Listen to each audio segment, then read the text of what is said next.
ఇవాల్టి నుంచి దేశవ్యాప్తంగా అన్ని ఏటీఎంలు పనిచేస్తాయని కేంద్రం ప్రకటించినా సామాన్యులకు కష్టాలు తప్పడలేదు.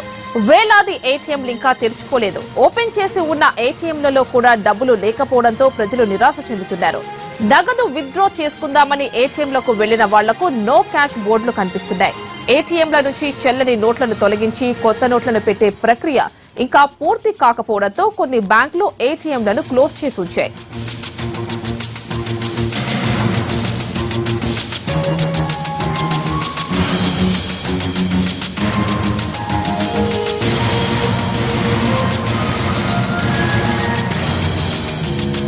క్యాష్ లేదు, అవుట్ ఆఫ్ సర్వీస్, మీకు కలిగిన అసౌకర్యానికి చింతిస్తున్నాం. ఇవి ఖాతాదారులకు ఎదురవుతోన్న పరిస్థితిలో కస్టమర్లను వెక్కిరిస్తున్నాయి ఏటీఎంలు. 2 రోజులు బంద్ తర్వాత డబ్బులు విత్డ్రా చేసుకోవడానికి వెళ్లిన వారికి చుక్కలు చూపిస్తున్నాయి ఏటీఎంలు. ఇవాళైనా కొత్త నోట్లు తీసుకుందామని ఏటీఎంలకు వెళ్లిన వారికి తీవ్ర నిరాశ తప్పడం లేదు. ఏటీఎంలకు క్యూ కట్టిన వారి ఆగ్రహం కట్టలు తెంచుకుంటోంది. అర్ధరాత్రి నుంచి ఏటీఎంలు పనిచేస్తాయని చాలా మంది భావించారు. అయితే వాటిలో నగదు నింపకపోవడంతో వారి ఆశ నిరాశ అయింది. పోనీ తెల్లవారికైనా డబ్బు ఉంటుందేమోనని వెళ్లిన వారికి కూడా తిప్పలు తప్పడం లేదు. పోనీ బ్యాంకుల్లో తీసుకుందామంటే చాంతంట క్యూ లైన్ కనిపిస్తోంది. బ్యాంకులు తెరవక ముందే వాటి ఎదుట బార్లు తీరారు జనం.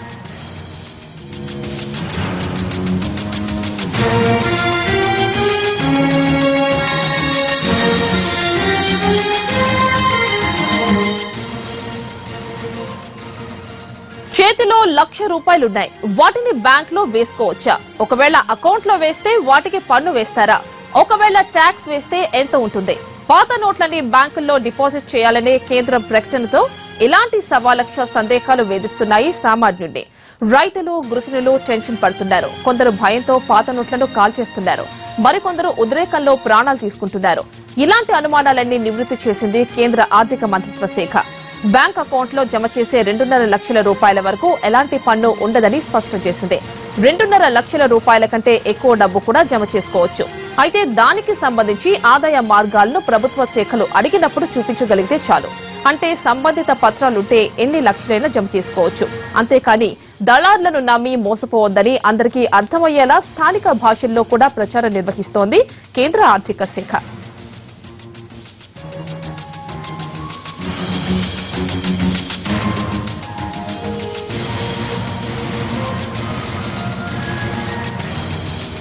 ఏటీఎంలు పనిచేయకపోవడంతో ప్రజలు తీవ్ర ఇబ్బందులు పడుతున్నారు. మరోవైపు బ్యాంకుల్లో నగదు మార్చుకుందామంటే భారీగా క్యూ లైన్లున్నాయి. దీంతో డబ్బుల కోసం అవస్థలు పడాల్సి వస్తోంది.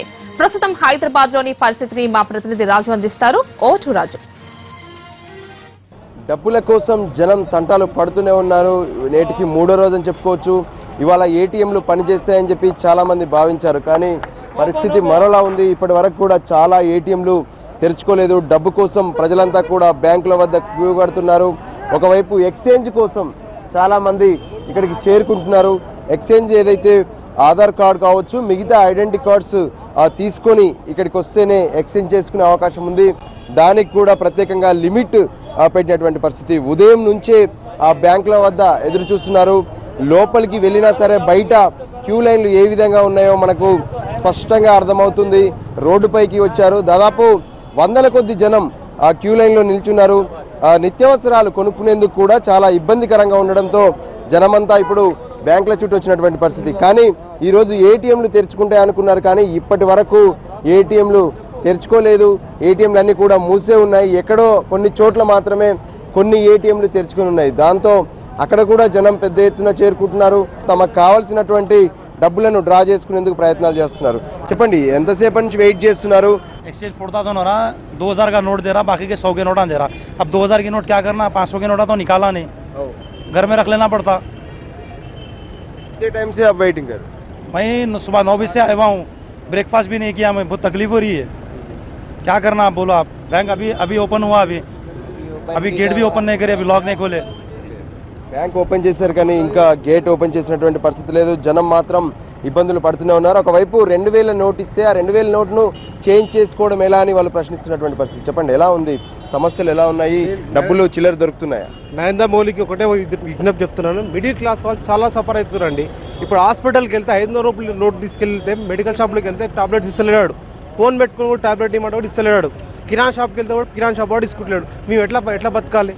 ఓ వాటర్ పాల ప్యాకెట్ తీసుకున్నా కూడా తీసుకుంటలేడు 500 రూపీస్. ఇన్ని నోట్లు ఉన్నాయి బ్యాంకులకు 3 రోజులు 4 రోజులు ఎంతున్నాయి మొత్తం 14,000 14,000 డబ్బులు పట్టుకొని ఎక్స్చేంజ్ చేసుకుని మిడిల్ క్లాస్. నాకు వచ్చేది ఒక 10,000 శాలరీ.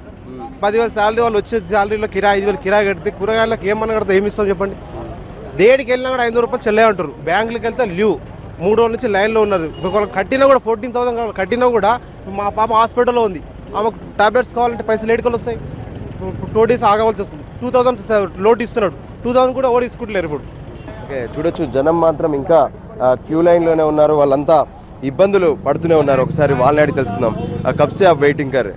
सुबह 8 बजे से यहाँ वेटिंग कर रहे हैं. 8 बजे का टाइमिंग था लेकिन अभी तक नहीं खोले लोग. ये लोग पूरा कितने है? पूरे लेके आए 22,000 है 22,000, लेकिन कोई अभी तक नहीं खुल रहा है बैंक. टाइमिंग दिए जो वो टाइम में नहीं खुल रहे. अच्छा, अपन को वेट करना पड़ रहा, पूरे पब्लिक वेट कर रहे. कोई फायदा नहीं है ऐसा टाइमिंग दे करके. 8 बजे का टाइमिंग है, वर्किंग आवर्स है, कुछ भी नहीं है ऐसा. बहुत परेशानी हो रहा अपने को. 10:30 తర్వాతే బ్యాంకులు తీస్తున్నారు. పైగా లోపలికి వెళ్ళాక అధికారులు కాస్త వెయిటింగ్ చేసి అంటే 11 గంటలకు ప్రజలందరినీ కూడా లోపలికి అలౌ చేస్తున్నారు. ఎక్స్చేంజ్ విషయంలో ముందుగా ఏదైతే ఐడి కార్డు చూపిస్తే చాలు అన్నారు, కానీ ఇప్పుడు దాని జిరాక్స్ కూడా తెచ్చుకోవాలంటున్నారు. దాంతో జిరాక్స్ కోసం బ్యాంకు దాకా వచ్చినటువంటి ఖాతాదారులందరూ కూడా జిరాక్స్ కోసం మరోసారి బయటికి పరిగెత్తాల్సి వస్తుంది. మిగతా అవసరాలు ఉన్న వాళ్ళు మాత్రం చాలా ఇబ్బందులు పడుతున్నారని చెప్పుకోవచ్చు.